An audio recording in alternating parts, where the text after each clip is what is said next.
Hey dear students, welcome back to our channel once again. बच्चों, जैसे आप जानते हैं हमने किया है प्रीवियस लेक्चर में परफॉर्मेंस अप्रेजल का लिमिटेशंस, चैलेंजेस और उसी के साथ साथ हमने उसके कुछ एडवांटेजेस भी देखे हैं। अब हम समझेंगे कि ये एम्प्लॉयज़ का परफॉर्मेंस अप्रेजल होता कैसे है। तो वो कैसे होता है उसके लिए आज हम देखेंगे there are various methods through which we do the performance appraisal of employees. ये जानकर रखिए क्योंकि कल जब आप भी जॉब करेंगे तो आपको भी पता होना चाहिए कि कौन सा मेथड अप्लाई होता है आपके ऑर्गेनाइजेशन में परफॉर्मेंस अप्रेजल के लिए। तो परफॉर्मेंस अप्रेजल के दो मेथड्स है, एक तो ट्रेडिशनल मेथड यानी पुराना कन्वेंशनल मेथड जो आज भी कुछ ऑर्गेनाइजेशंस फॉलो करती है, और दूसरा होता है हमारा मॉडर्न मेथड्स। ट्रेडिशनल टेक्निक्स में क्या होता है, सबसे पहले है चेकलिस्ट। एक लिस्ट प्रिपेयर की जाती है वर्क रिलेटेड स्टेटमेंट से, जैसे कि क्वालिटी ऑफ वर्क कैसी है इस एम्प्लॉय की, यानी क्राइटेरिया होता है ना, जजमेंट का क्राइटेरिया कैसा होता है। जब आप डांस करने जा रहे हो तो आपके सामने जज बैठते हैं, तो जज क्या देखते हैं परफॉर्मेंस में, आपका ऑडियंस से कनेक्शन कितना अच्छा था, आपके एक्सप्रेशंस कितने अच्छे थे, इन सारे बेसिस पर आपको मार्क्स देते हैं, राइट। तो यहीं पर चेकलिस्ट मेथड में जब आप ऑर्गेनाइजेशन में जॉब परफॉर्मेंस देते हो, वहाँ डांस नहीं करते, हालांकि नचाया ही जाता है एम्प्लॉयज़ को, लेकिन फिर भी हम वो मान कर चल रहे हैं कि जहाँ पर एम्प्लॉयज़ काम करते हैं तो वर्क रिलेटेड ऐसे कई सारे जजमेंट क्राइटेरिया है, उसमें से कुछ लिखे हैं यहाँ पर। जैसे एम्प्लॉय का क्वालिटी ऑफ वर्क कैसा है, स्पीड ऑफ वर्क कैसा है, काम की तरफ एटीट्यूड पॉजिटिव है या नेगेटिव है, इसके बेसिस पर क्या होता है, वो चेकलिस्ट में आपके ऊपर मार्किंग्स होती है। Now against the list employees are rated, तो एम्प्लॉयज़ को इनके बेसिस पर रेटिंग दी जाती है। Rater marks against the yes or no squares to various statement. अब अगर यहाँ पर समझ लीजिए मेरा नाम लिखा है, यहाँ पर मैं एम्प्लॉय हूँ, मेरी परफॉर्मेंस अप्रेजल चल रही है, तो ये मेरे नाम का फॉर्म है। अगर ये मेरे नाम का फॉर्म है तो यहाँ पर ऐसा चेक बॉक्स बना रहेगा, या अगर बॉक्स नहीं भी बना है तो यहाँ पर होगा ये मेरे नाम का फॉर्म है, ठीक है। अब यहाँ पर येस लिखा है, यहाँ पर नो लिखा है, सेम यहाँ पर येस नो, येस नो। तो देखा जाएगा क्वालिटी ऑफ वर्क अच्छा है या नहीं है, स्पीड ऑफ वर्क कैसा है, एटीट्यूड टुवर्ड्स काम के अच्छा है या फिर ना भी हो सकता है, कुछ भी हो सकता है। तो इसके बेसिस पर येस नो वाले आंसर्स को टिक किया जाता है। मेन एडवांटेज ये है कि ये बहुत ही सिंपल है, कन्वीनियंट है, बिना टाइम कंज्यूमिंग के और बिना खर्चे के। तो ये बहुत ही ट्रेडिशनल तरीके में सबसे ज़्यादा आसान तरीका था। फिर आने लग गई हमारी कॉन्फिडेंशियल रिपोर्ट्स। ये भी ओल्ड और ट्रेडिशनल मेथड है हमारे अप्रेजल का, जहाँ पर कॉन्फिडेंशियल रिपोर्ट एक ऐसी रिपोर्ट है जो सबॉर्डिनेट की स्ट्रेंथ और वीकनेसेस जिसके अंदर लिखी होती है। यानी जब वो काम कर रहा है तो हमने वो 1 साल 2 साल के दौरान आइडेंटिफाई किया है कि एम्प्लॉय किस काम में अच्छा है और किस काम में इसके अंदर किसी तरीके की कमी है। अब ये कॉन्फिडेंशियल रिपोर्ट जो है वो कई सारे वैरायटी ऑफ पर्सनल डिसीजंस के लिए यूज़ की जाती है, जैसे कि अगर बहुत ही स्ट्रॉन्ग एम्प्लॉय है तो उसको ट्रांसफ़र प्रमोशन दिया जा सकता है या नहीं। And this is a poor method of performance appraisal as it does not provide proper feedback to the employees. और ये एक बहुत ही ख़राब मेथड भी है, इसीलिए क्योंकि हम ये फीडबैक एम्प्लॉयज़ को नहीं दे रहे कि आप कहाँ लैक करते हो या फिर कहाँ पर आप स्ट्रॉन्गेस्ट पॉइंट आपका जो है वो कौन सा है। ये हम एम्प्लॉयज़ को कम्युनिकेट नहीं कर रहे, ये हम परफॉर्मेंस अप्रेजल के लिए जो रेटर है उनके पास ले जाते हैं, उनके पास ये कॉन्फिडेंशियल रिपोर्ट जो है वो जाती है। नेक्स्ट है क्रिटिकल इंसिडेंट मेथड, जहां पर rater records important incidents involving the ratee. Important incident जो रेटी से रिलेटेड है उसको रिकॉर्ड करता है। If the ratee performs well in such incidents then he is given high scores and vice versa. For instance, in a particular incident in which a salesman convinces an argumentative customer to buy the product, then the salesman performance may be given higher scores. एक recent incident है जिसके अंदर अगर एक salesman एक ऐसा customer है सामने जो बहुत ही आर्ग्यूमेंट कर रहा है तो उसको कन्विंस कर लेता है, तो उसके बेसिस पर उसको हायर स्कोर्स मिलता है। तो वो है हमारा critical incident method, recent incident के बेसिस पर रेटिंग देना। नेक्स्ट है हमारा रैंकिंग मेथड, जहाँ पर हम रैंक करते हैं एम्प्लॉयज़ को to evaluate the performance of the employees. Ranking methods offer convenience to evaluate the performance and they are less time consuming. Ranking method में भी क्योंकि हमारा टाइम बचता है इसीलिए हम रैंकिंग मेथड यूज़ करते हैं। अब रैंकिंग मेथड्स आर कौन से रैंकिंग मेथड यूज़ होते हैं, एक तो सिंपल रैंकिंग मेथड है, एक ऑल्टरनेशन है और एक पैड कंपैरिजन मेथड है। ये तीनों में से कोई भी एक मेथड हम अपने रैंकिंग पर्पज़ के लिए यूज़ करते हैं फॉर परफॉर्मेंस अप्रेजल। नेक्स्ट है हमारा ग्राफिक रेटिंग स्केल। नाउ इस मेथड के अंदर raters use a graphic scale to appraise certain specific factors, जैसे कि क्वालिटी ऑफ वर्क कैसी है, एक्सीलेंट है, गुड है, एवरेज है, पुअर है। सिमिलरली क्वालिटी ऑफ अच्छा दोनों जगह क्वालिटी ही रिपीट हुआ है, एक जगह क्वांटिटी होगा, एक जगह क्वालिटी होगा और एक जगह होगा डिपेंडेबिलिटी। तो इसके बेसिस पर हम क्या करते हैं, रेटिंग देते हैं। ये मेथड भी सिंपल है, easy to conduct and less time consuming है हमारा ग्राफिक रेटिंग स्केल जो है।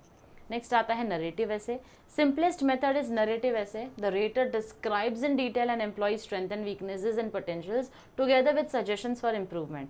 नरेटिव यानी कि डिटेल में कैसे लिखा जा रहा है, जहाँ पर हम एम्प्लॉयज़ के बारे में, अगर मैं रेटर हूँ तो मैं अपने एम्प्लॉय के बारे में उसकी स्ट्रेंथ, उसकी वीकनेस, कैसे उसको ओवरकम कर सकता है, उसके लिए सजेशंस भी मेंशन करके एक रिपोर्ट तैयार करती हूँ। If essays are written well they can give detail feedback to the subordinates in respect of their performance. अगर सही से लिखा है तो आप सही से फीडबैक अपने उन एम्प्लॉयज़ को दे सकते हो जिसका आप परफॉर्मेंस अप्रेजल के लिए ये रिपोर्ट बनाते हो या फिर ये नरेटिव ऐसे बनाते हो। तो ये तो हमारे ओल्ड कन्वेंशनल मेथड्स थे, ट्रेडिशनल मेथड्स थे। अब हम आएंगे अपने मॉडर्न टेक्निक्स के ऊपर, जिसके अंदर आता है हमारा रोल एनालिसिस। तो रोल एनालिसिस एक ऐसा प्रोसेस है जहाँ पर हम एनालाइज करते हैं the role of a manager in relation to role of other managers who are affected by his performance. एक का इम्पैक्ट दूसरे के परफॉर्मेंस पे क्या हो सकता है, एक एम्प्लॉय यानी कि एक मैनेजर का इम्पैक्ट दूसरे के परफॉर्मेंस पे क्या होता है, दूसरे मैनेजर्स के, उसको हम बोलते हैं role analysis. Role set members can conduct performance appraisal of the focal role. Focal role can make necessary changes to improve his performance. तो यहाँ पर जो रोल सेट मेंबर्स है वो they can conduct performance appraisal और focal role जो main है उसका हम परफॉर्मेंस अप्रेजल कर रहे हैं, उसके रोल को आइडेंटिफाई कर रहे हैं, उसका डायरेक्ट इम्पैक्ट अदर मैनेजर्स पे क्या होगा। Next is assessment center. So this technique is used for performance appraisal as well as selection and training. तो ये assessment center जो है performance appraisal के साथ साथ selection and training के लिए भी use होती है। Some firms use this technique of performance appraisal especially at the time of promoting managers to higher levels.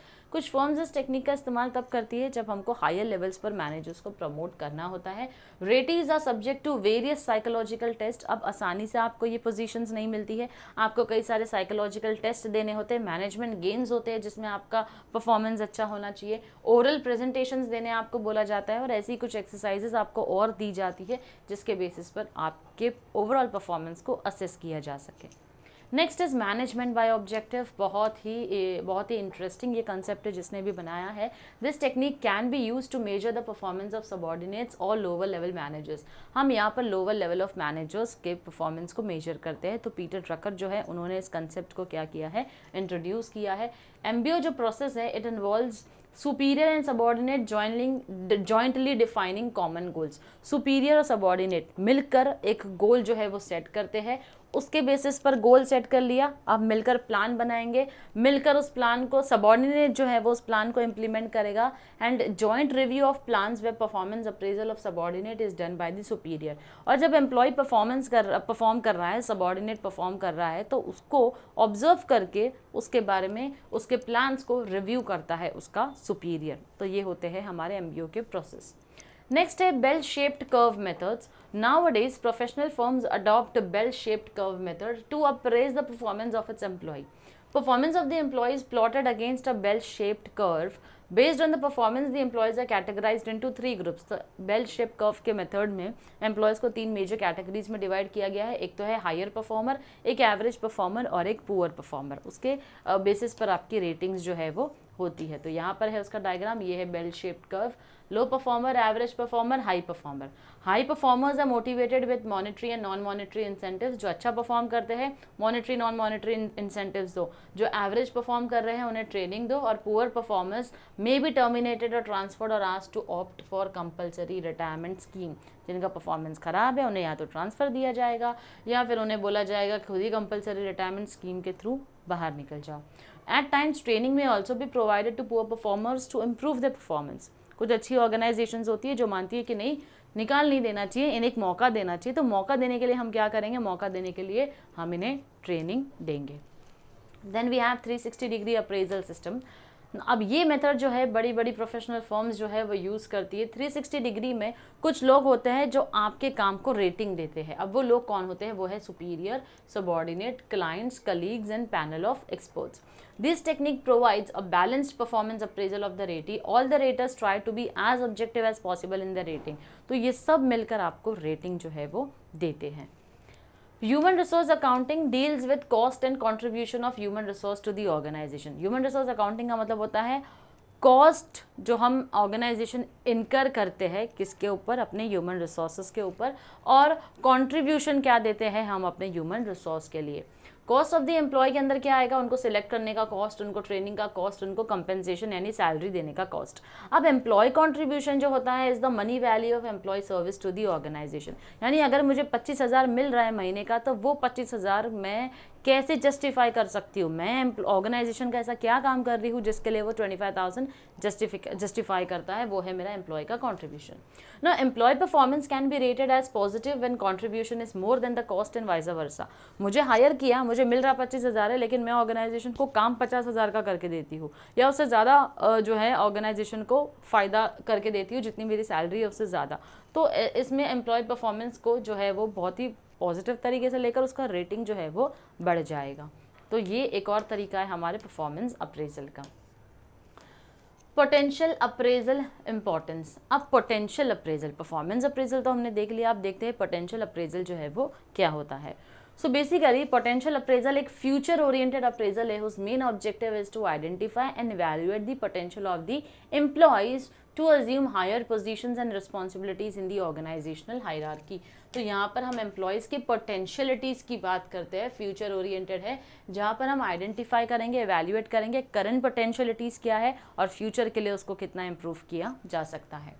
Many organizations consider and use potential appraisal as part of the performance appraisal process. कई सारी organisation है जो potential appraisal का इस्तेमाल करती है, उसको करने के लिए परफॉर्मेंस अप्रेजल प्रोसेस में भी कंट्रीब्यूशन देता है हमारा पोटेंशियल अप्रेजल, आपकी काबिलियत, आपकी क्षमता किसी भी काम को परफॉर्म करने की। Potential appraisal refers to identification of the hidden talents and skills. As I said, आपकी क्षमता काम करने की, आपकी हिडन टैलेंट क्या है, आपकी स्किल क्या है। एक एम्प्लॉय के बारे में हम बात करें अगर, तो आइडेंटिफाई करते हैं हमारे हिडन टैलेंट्स और हमारे स्किल्स को। पर्सन में not be aware of them, ये ऐसी क्षमताएं हैं जिसके बारे में हम खुद भी नहीं जानते हैं। तो टेक्निक्स ऑफ पोटेंशियल अप्रेजल क्या है, जिसके अंदर आता है हमारा सेल्फ अप्रेजल, जो हम खुद अपने आप को अप्रेजल देते हैं जितना हम अपने बारे में जानते हैं। पीयर अप्रेजल, जो हमारे साथ में ही काम कर रहा है हमारा कलीग। सुपीरियर अप्रेजल, जो हमारा बॉस है वो हमारे बारे में लिखता है, वो हमारी पोटेंशियलिटीज़ को जानता है।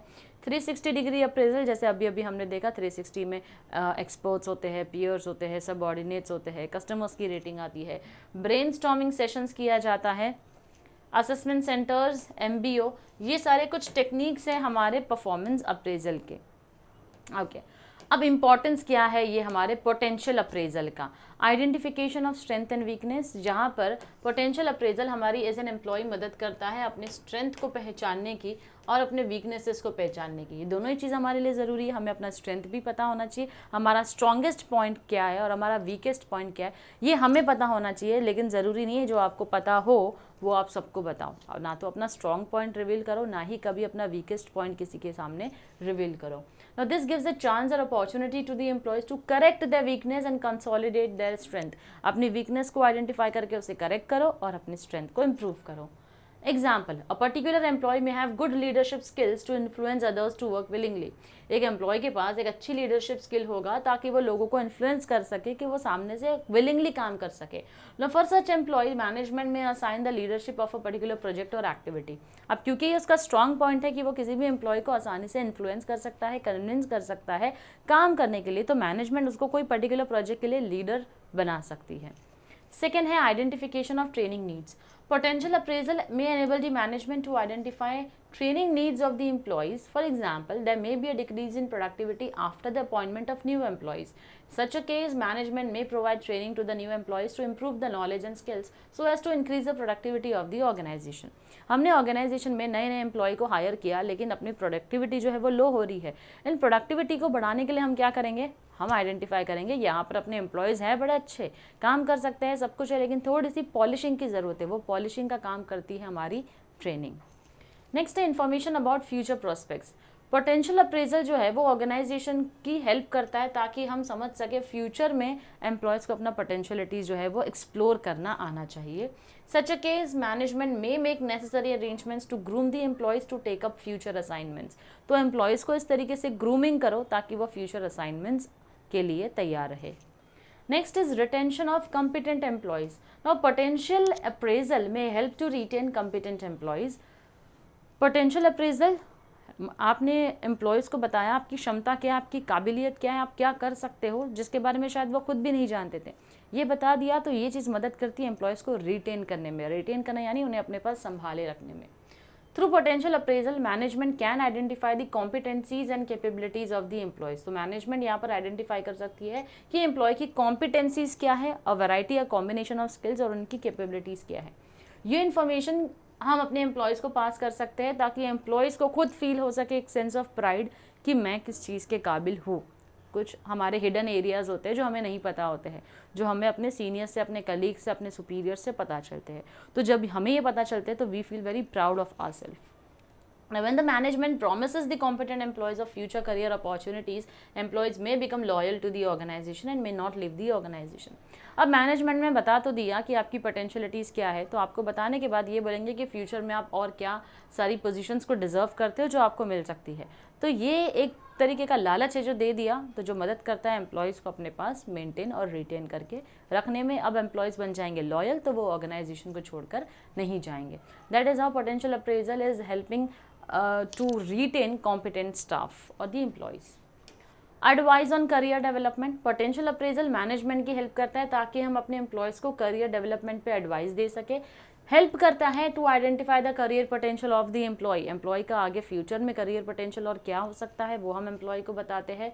अकॉर्डिंगली मैनेजमेंट में assist the employee to develop the career within the organisation. Develop, अपने करियर को डेवलप करने की अपॉर्चुनिटी खुद मैनेजमेंट ही देता है अपने एम्प्लॉयज़ को। Management may provide adequate training to the employee to develop new skills so that employee can make career advance. और ज़्यादा ट्रेनिंग दो अपने एम्प्लॉय को, इससे उनकी स्किल्स एनहांस हो रही है, नॉलेज बढ़ रहा है, बिहेवियर चेंज हो रहा है, एटीट्यूड बदल रहा है, इससे एम्प्लॉय का करियर एडवांस हो रहा है। मोटिवेशन टू एम्प्लॉयज़, ना पोटेंशियल अप्रेजल में motivate the employees to improve their work performances. अब ये पोटेंशियल अप्रेजल जो है कहीं ना कहीं एम्प्लॉयज़ की हेल्प करता है ताकि वो अपने परफॉर्मेंस को और ज़्यादा इम्प्रूव कर सके। Interviewing the employee regarding to the level of knowledge, attitude and skills which the employee possess. आप अपने एम्प्लॉयज़ को बताते हो उनके प्रेजेंट नॉलेज, एटीट्यूड, स्किल के बारे में। Employee may feel that management is seriously interested in the employee and therefore the employee will put in best possible effort. तो जब आप अपनी बातें कन्वे करते हो एम्प्लॉय को, इंटरव्यू लेकर पर्सनली बुलाकर उसे कन्वे करते हो, तो एम्प्लॉय को भी लगता है कि हाँ हमारी कुछ तो हमारी काबिलियत है जो हम नहीं जानते, जो मैनेजमेंट ने रिकॉग्नाइज़ की है, और हमको एक प्राउड फील होता है कि मैनेजमेंट सीरियसली इंटरेस्टेड है हमारे से काम करवाने में, हमें प्रमोशन देने में। Next is assigning challenging project. अब ये करियर डेवलपमेंट की जो हम बात करते हैं ये तभी पॉसिबल होगा जब हम चैलेंजिंग टास्क असाइन करें अपने एम्प्लॉय को, तभी तो जाके वो और नॉलेज, स्किल्स में इम्प्रूवमेंट आएगा। Succession planning, potential appraisal may enable the management towards succession planning. Employees जिसके अंदर potential competencies होती है उनको इस तरीके से ग्रूम करो कि फ्यूचर में अगर कोई एम्प्लॉय कोई हायर पोजीशंस पर रिटायर हो रहा है, ट्रांसफ़र हो रहा है और प्रमोट हो रहा है, मुझे बाहर से किसी को हायर करने की ज़रूरत नहीं है, अपने ही ग्रूम किए हुए एम्प्लॉयज़ को मैं उस पर्टिकुलर पोजीशन पर बिठा दूंगी। Next is healthy work culture. Potential appraisal जो है वो आपके हेल्दी वर्क प्रैक्टिसेस को बताता है through the by the management. Employees management की रिस्पेक्ट करते हैं क्योंकि पोटेंशियल अप्रेजल एक्टिविटीज़ वो जो है वो अरेंज करवाते हैं। Good interaction between management and employees during potential appraisal interviews develops healthy and cordial relations in the organisation. अब ये जो इंटरैक्शन है मैनेजमेंट का अपने एम्प्लॉय के साथ में, और अगर अच्छा पोटेंशियल अप्रेजल रहा तो अल्टीमेटली वो एक बहुत ही अच्छा रिलेशन बिल्डअप हो जाता है मैनेजमेंट और एम्प्लॉयज़ के बीच में। Next is provision of facilities. During the potential appraisal process, employees may indicate to the management regarding the deficiency of certain facilities that hinder the work performance.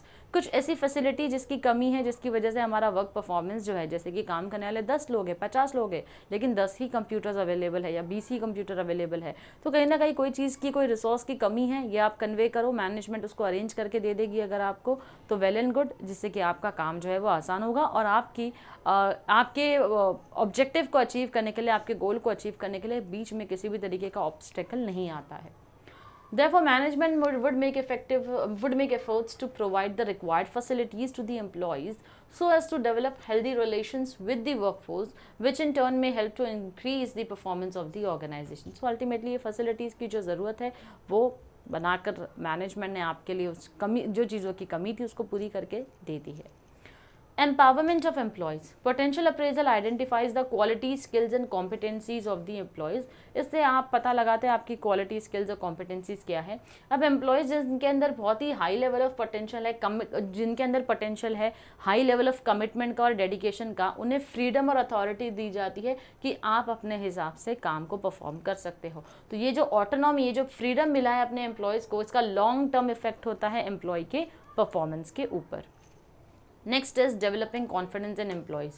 So here potential appraisal helps to develop confidence in the employees when employees are made aware of their hidden talents and skills.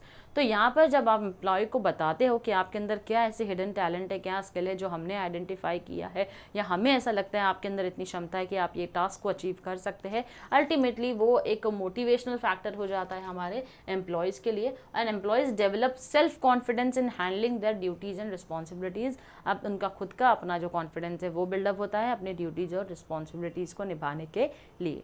तो ये हमारा importance है potential appraisal का, which in turn will ultimately help for performance appraisal to the management. तो यहाँ पर हमारा आज का लेक्चर कंप्लीट होता है बच्चों. मैं मिलती हूँ आपसे नेक्स्ट लेक्चर में एक नए सेशन के साथ.